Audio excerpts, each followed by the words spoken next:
Rhabdomyolysis or crush syndrome. Rhabdomyolysis clinical triad is myalgias or tender muscles, weakness often proximal, dark urine. Release of cellular content of muscle into ECF.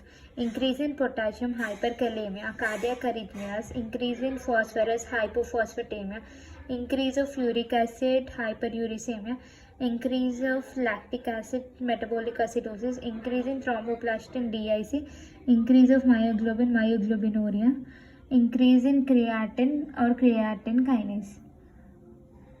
Uptake of ECF and other substances into the muscle.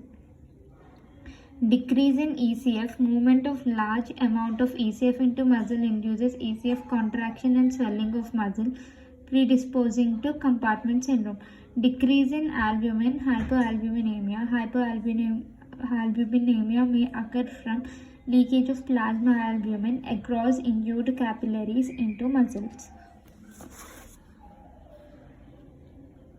Hypocalcemia.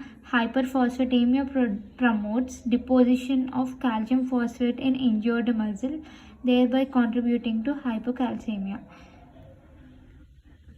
Cardiac arrhythmias. These may develop due to hyperkalemia. Renal failure and pigment nephropathy.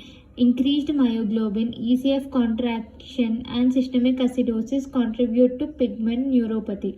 Increase in blood urea, increase in creatinine, tubular cache formation. Classical triad of crush syndrome, that is rhabdomyolysis, systemic manifestation of severe crush injury, hypotension, shock compartment syndrome, renal failure, myoglobinuria.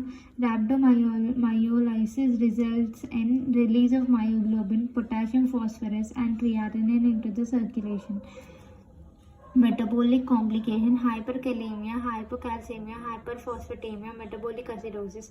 Cardiac arrhythmias may result secondary to metabolic component. Note: crush syndrome is associated with hypocalcemia and not hypercalcemia. Systemic hypocalcemia results from inflow of calcium into muscle calls through leaky sarcolemmal membranes.